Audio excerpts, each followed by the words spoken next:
would be if Marsau had not posted the photo to social media. And it's weird because normally in reality TV, they don't say, well, they don't break the third wall and talk about, well, at the reunion, you said this, this, and this, and the social media posts where they're actually talking about the real life events rather than having an actual engagement or scene on camera. So this is really, really unique where they're kind of talking about real life events in that regard. So it's interesting. So we open up with Martell doing a photo shoot. I guess his new manager is trying to rebrand him as a sex symbol. Okay, no comment there. So it looked like she has a bunch of things planned for him, including a book signing and travel and real estate investments, etc. So it's good to see that Martell is trying to rebuild his life, because it's going to be very important for all of his children that he has the revenue to take care of them, right? So good thing for him. I'm glad he has found somebody outside to kind of help him, who takes his career seriously and honestly believes that they can rebrand him, which I think is possible because he has the platform right there on television. If anyone can demonstrate that he's grown and matured, that he has the platform to do so. So we cross our fingers and stand by and see what happens. He invites Destiny to the place, as you saw in the opening scene, to bring him some baby oil, which I thought was very weird and very awkward. And she comes over and they talk about how they're both rebuilding after divorces and that she's just trying to get used to her new normal. And so has he. So she shares with him the conversation in LA and how Melody told her that she didn't like the fact that she was talking to her enemy, which is Tisha, right? So, but when we hear Melanie later on, she says it was that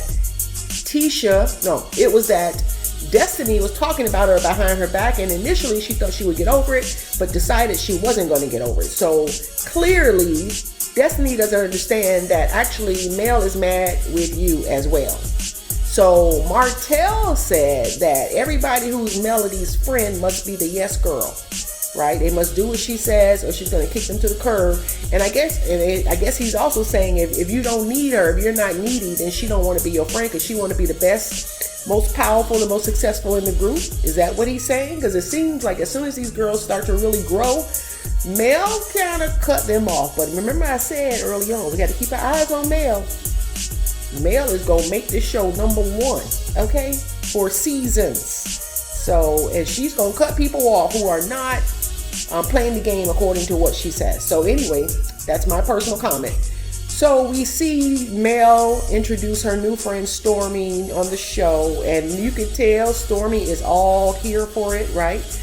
An entrepreneur, but she was asking Mel all about the messy questions that were revealed during the reunion, where she's sleeping around on Martell, etc., etc. And so Storm knows her assignment, okay? And Stormi knows her assignment, right? So she's on the show to be the hurricane, to be messy, and to comfort everybody else. So she invites her also to the pajama party, and Storm questions why Destiny and Tisha won't be there. So, you know, it's all going to be a setup, but Mel bringing her in. Mel's like, okay, we got to bring some more of their dirt to the TV screen, just like all my dirt was exposed. So who can I bring in that's real messy? So it looks like Stormi embraces the assignment, okay? Anyway, so they keep going, and we see here that Tisha believes that Mel is trying to destroy her marriage. Well, that isn't what Mel explains to Stormi, why Tisha is mad at her, correct? And I think it is true. Mel did try to destroy that girl's marriage. And I don't know what she expected that girl to do, to sit around and let her talk about her husband, or to let people feed negative stuff about her husband. It's really weird, but you know, I don't think they were really good friends or as close as we thought. Maybe they were just acquaintances because their husbands hung out together. So Tisha and Marsau and Wanda are get together and they talk about them supporting Miss Wanda and getting her a food truck, which I think is great. But Miss Wanda called him on it and called Marsau on it and said, Marsau, did you have an apartment with Martin? He did anything wrong, and he especially is not going to tell it to Miss Wanda. So she could forget about it. She could totally forget about it. I must say, Tisha looks so pretty in this scene. She looks so confident. I am just so proud of how she's handling all this drama. Because to have all of your life on Front Street like this cannot be easy. But Tisha has on her game face as well. So they move on because, of course, Marsau is not going to add any fuel to the fire. And he is not a friend of Miss Wanda. So I don't even know how this dynamic has worked all of this time. So let's just jump right on to the pajama party. The ultra fabulous pajama party. So we see Stormi is returned to the scene. Miss Tiffany is there. Kiki, which is Miss Tisha's cousin, and Kimmi with Mel. How messy can you be when you invite somebody's cousin to a party that they're not invited to?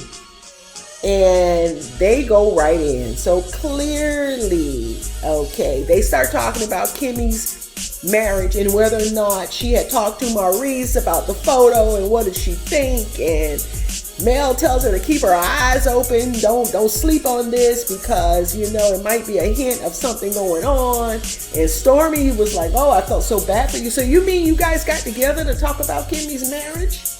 I love Kimmi because Kimmi is the real of the real. She's the realest one on there. She's very smart and she understands the game. And she is not going to fall for the game. And as they want to chit and chat about her marriage, Kimmi is smart. She sees exactly what's going on. And then they move on because I guess Kimmi wasn't giving them enough juice or enough details for them to continue that conversation. They go jumping right to Miss Tisha's marriage. Tisha's marriage with Marsau. And her own cousin added fuel to the fire by saying that she had to question her own marriage. She had to examine her own marriage. Let me tell you something. The worst kind of enemy is what? A relative. So clearly Miss Kiki is jealous of Miss Tisha, right? You gotta be, right? Because if you're gonna sit there and entertain it, then that means you guys don't have a good relationship. And you've always wanted this chance to throw her under the bus because she thinks she all that. I'm just saying. That's the way it looks. Like a little jealousy is operating there. Not good. Not good. But Kimmi is smart. My advice to her, she better be careful. Because Mel is dropping little nuggets for Kimmi. You know, and once they wrap up Tisha's and Marsau's marriage and destroy that all the way, she's coming for Kimmi. Kimmi better be ready, and Maurice as well. Mel's going to make sure she gets out of this what she plans. Okay, watch Mel, y'all.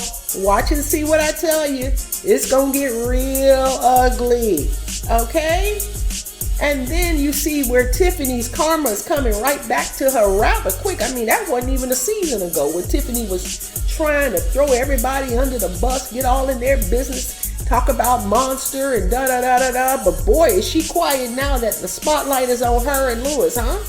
And Stormi, boy, she knows her assignment. She is drilling all into their business. But oh, wait a minute. All of a sudden, Tiffany wants to be quiet and talk about something else because it's the past. But she brought up everybody else's past.